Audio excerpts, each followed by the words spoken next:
السلام علیکم یوټیوب چینل څخه ستاسو په خدمت کې یم ملګرو. په نننۍ ویډیو کې به تاسو ته درښیم چې څنګه کولی شو موږ که ستاسو موبایل ډېر چارج خوري نو څنګه کولی شو چې د هغه مخه ونیسو او چارج تر ډېر وخته پرې وساتي. ملګرو نن به تاسو دغه طریقه درښیم، ویډیو مه سکیپ کوئ، ویډیو تر اخره پورې وګورئ، انشاءالله ستاسو مشکل به حل شي. نو ملګرو تر ویډیو شروع کولو مخکې تاسو څخه هیله کوم چې ما چینل سبسکرایب کړئ. له سبسکرایب څخه وروسته د زنګ اپشن هم ووهئ تر څو زما هره ویډیو در ورسیږي.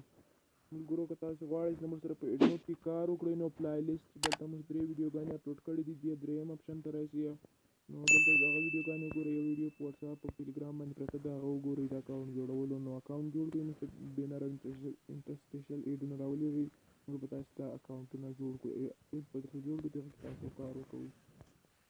ملګرو نو راځئ خبرې نه اوږدوم ملګرو، بیا هم تاسو ته وایم هیله درڅخه کوم ما چینل سبسکرایب کړئ.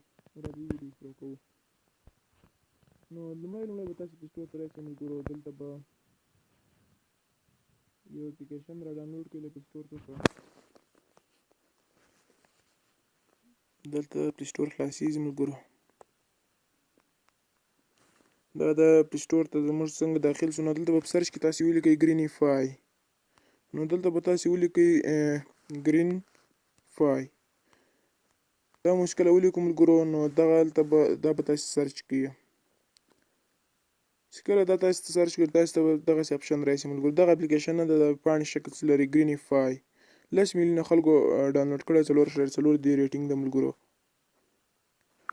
نو دغه اپلیکیشن به تاسو ډاونلوډ کړئ. تاسو سم پام ورته وکړئ ملګرو. دغه اپلیکیشن نو ملګرو دا اپلیکیشن تاسو را انسټال کړئ. زه بیا تاسو ته اوپن کړم ملګرو. تاسو کله د اپلیکیشن اوپن کړئ نو دلته به نیکسټ اپشن ووهئ ملګرو. دلته به مای ډیوایس از روټیډ، که چا موبایل روټ وي نو روټ نه دی، وایي چې ډېرو خلکو موبایل نه روټ، نو مای ډیوایس از ناټ روټیډ. نو دا لومړنی اپشن به تاسو ووهئ، بیا به نیکسټ ووهئ، بیا به فینیش ووهئ. که تاسو نور نیکسټ راغله هغه هم دغسې کوئ.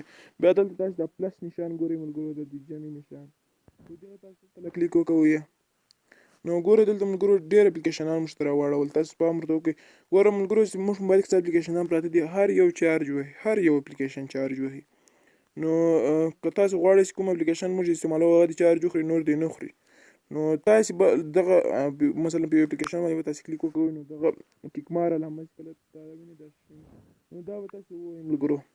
دا مشکله وواله نو بس دغه دا اپلیکیشن به نور چارج نه خوري. دغه اپلیکیشن دا زه خپله هم استعمالوم ملګرو. داسې ډېر اپلیکیشنان دلته کولی شئ اوسې مثلا بندې کړئ. مثلا زه دا کوم دا کوم دا کوم نو دا ټول زه په یو وار بندولی شم ملګرو. نو خدای دې وکړي چې تاسو به دا ویډیو خوښه شوي. که مو خوښه شوي نو ضرور لایک ورکړئ. نو ملګرو دې ښایسته ښایسته ویډیوګانې د کتلو لپاره د ما چینل سبسکرایب کړئ، ورسره د زنګ نشان هم ووهئ تر څو زما هره ویډیو در ورسیږي. تر بلې ویډیو بیا هم زه ستاسو درنه چوپړ ته حاضر یم. د خدای په امان.